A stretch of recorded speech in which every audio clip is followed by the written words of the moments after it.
everybody. Before we start the next episode, I just wanted to let you know it's going to be a four-part session, and it'll be the last session we do in this season. And then we'll take a small break because we are finally moving.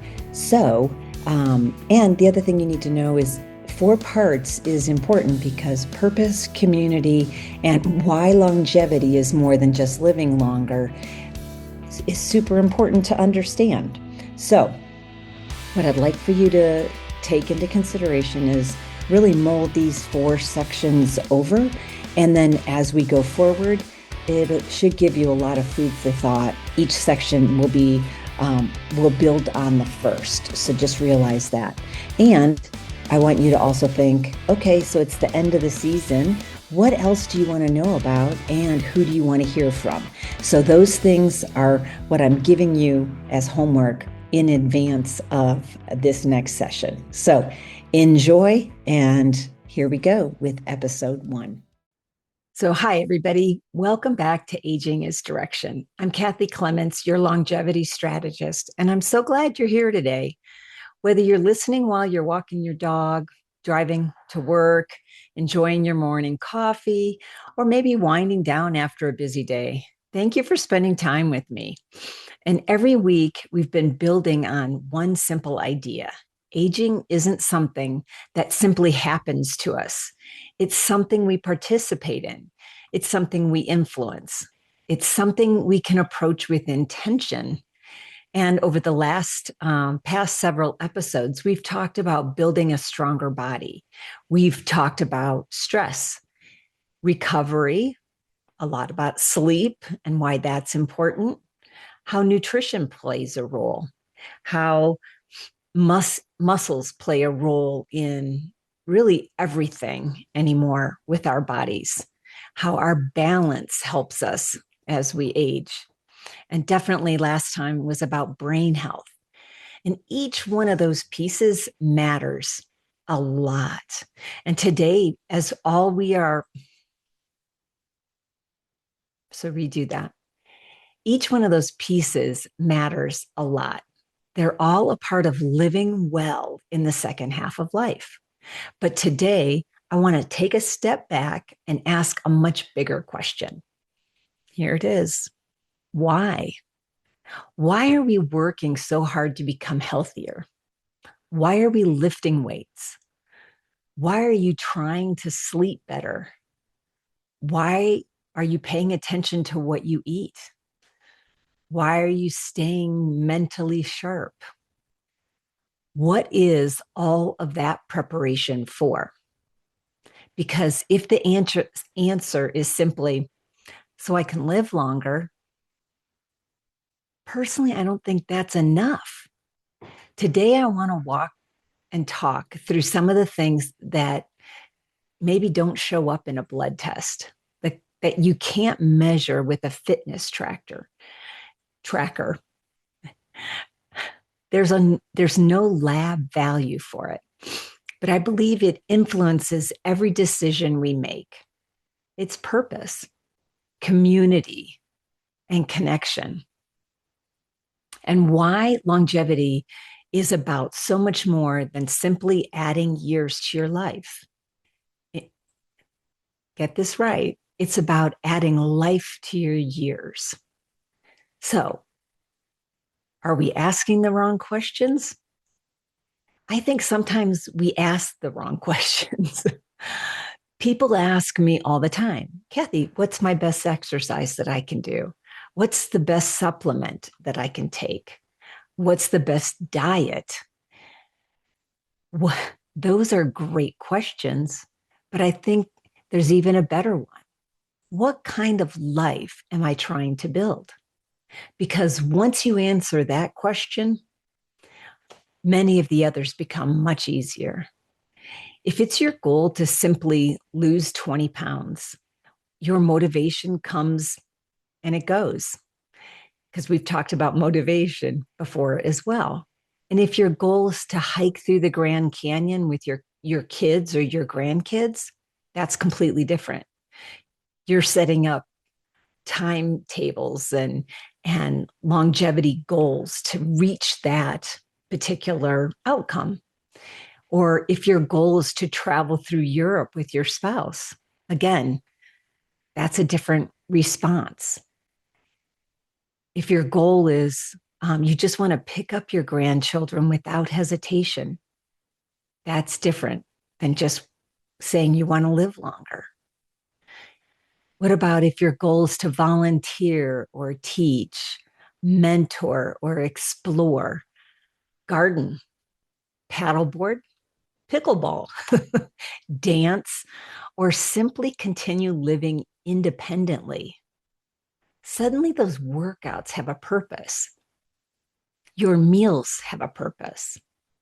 Your sleep definitely has a purpose, and everything becomes connected.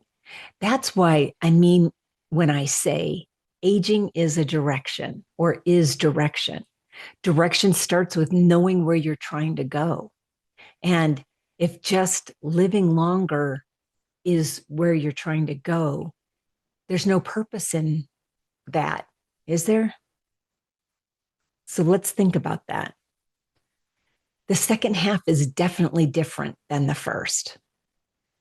One of the beautiful things about getting older is that our priorities begin to change. When we were younger, life often revolved around achievement. That's understandable. Building our careers or getting a mortgage and then paying and being able to pay for that mortgage, or getting married and then raising children, meeting the deadlines of work and the deadlines of, whatever those bills were that you had to pay, trying to prove ourselves to ourselves and maybe to somebody else, depending on where you're at with that. Many of us spent decades running from one responsibility to the next, or piling them all on top of each other. And honestly, we had to, right?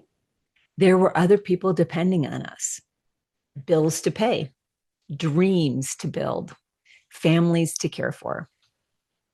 Those years mattered. They shaped us. But then something interesting happens.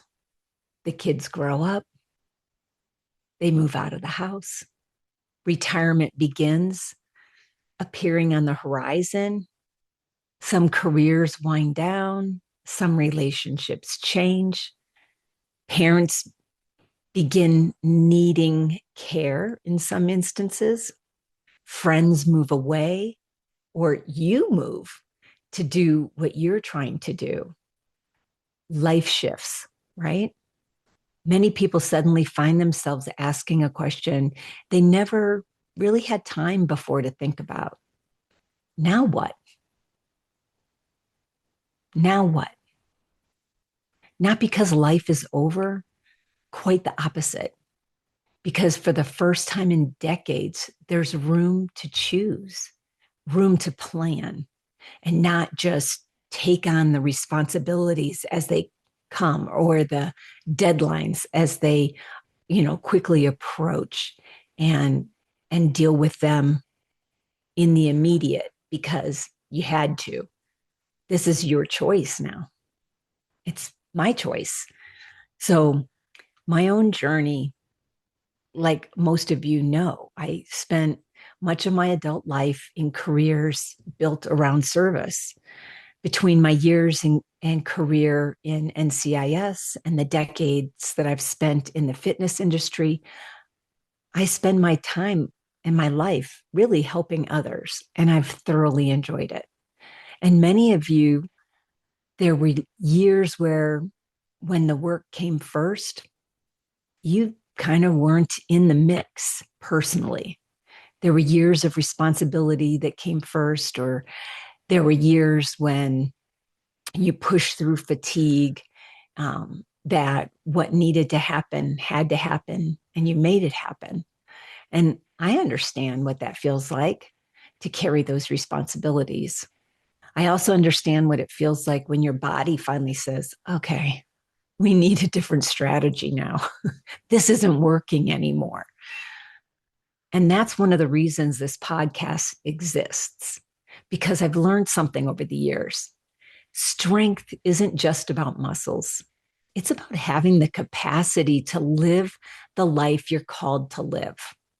And that's becoming incredibly more and more important to me because I don't want to simply reach an older age. In fact, I don't really think that I'm the age that I am. And maybe I don't act it all the time either, but I want to arrive there ready and feel like I'm capable. I want to be ready to travel. I want to keep learning. I want to spend time with my family. I'm ready to continue serving too. I'm not done with that. I'm ready to say yes to opportunities that haven't even appeared yet. That's why I train. I feel like it makes me physically stronger and able to handle all the things that life either throws at us or we make choices or I make choices to do um, and spend my time doing. So, again, that's why I train. That's why I pay attention to nutrition. It's why I care about my sleep. I got to tell you, I love my 7 to 8 hours of sleep. And it really irks me when we have one dog that decides 4:30 is his new wake up time. And I just want another half hour. Not because I'm afraid of aging, but because I'm excited about living. There's a big difference. We don't stop dreaming. One thing that makes me sad is to hear people say, I'm too old for that. Or really? According to who? Think about that. Are you too old for something? There may be things you've made choices on that you don't want to do. Um, I watch my nieces skydive. I don't really want to skydive or bungee jump or I don't know. There's something else out there, I'm sure. Hang gliding. All I hear is negativity about hang gliding. I'm like, you know, I do have um, resistance or fears about re-injuring myself, and I think I know my limitations at this time, but that doesn't mean that I don't go out and do things. It means that I make different choices in what I am doing. So if you're too old for that, is it really something you want to do? Or is it something that you're saying no to for a specific reason? Or are you just limiting yourself? So, are you certain? Or is it just our bodies are changing? I'm not suggesting we ignore reality, not by any long shot. I've watched way too many people do things. I mean, I remember when President George H.W. went skydiving. I think it was in his 90s or for his 90th birthday or 95th birthday. That's just not on my list. But I'm suggesting we stop letting age make the decisions that whatever purpose we have should make those decisions for us.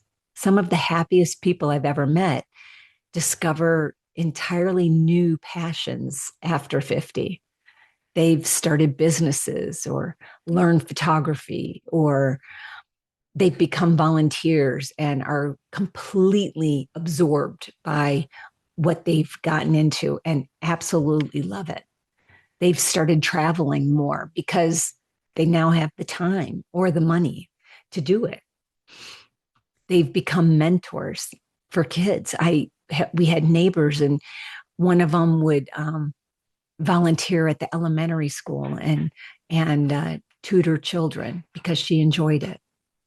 Some I know of my friends have gone back to school, not because they need a degree, because they wanted to learn something new.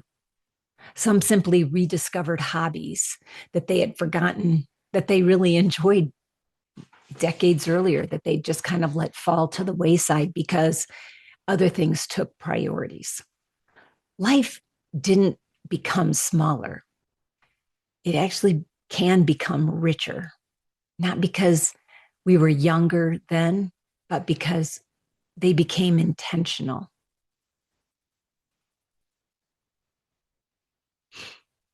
So, what is your future self? What if it's watching you? I'd like you to imagine something. Imagine you're 20 years from now. So for me, that put me in my early 80s. And picture that version of you. One, where are you? What are you doing? And who are you with?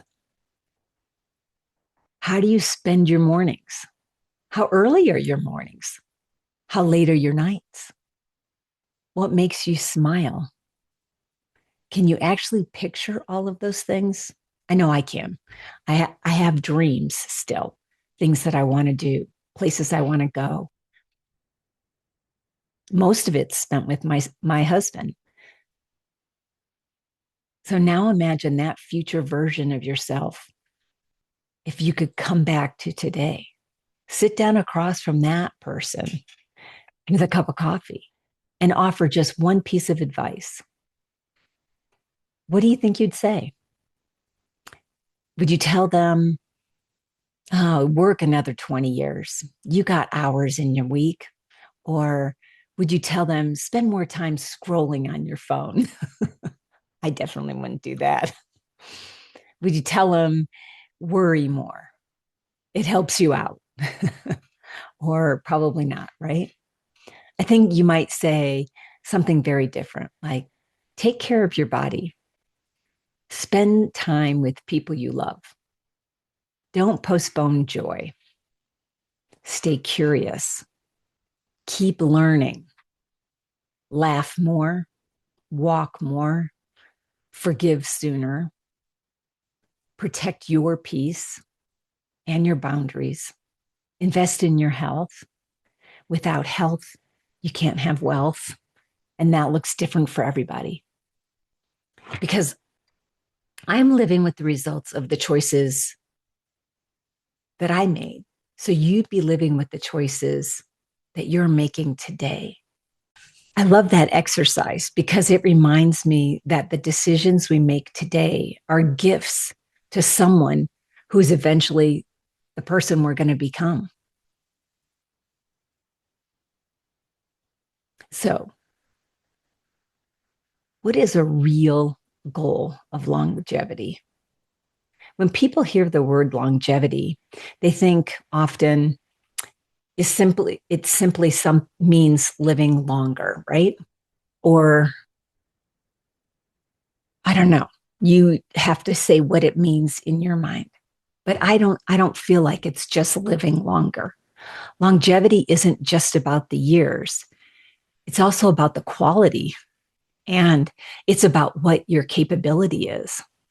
It's about having enough strength, something easy, carrying groceries, picking up your grandchild, enough energy to take a trip, walk through the airports, drag a bag, put a backpack on, walk through a tour,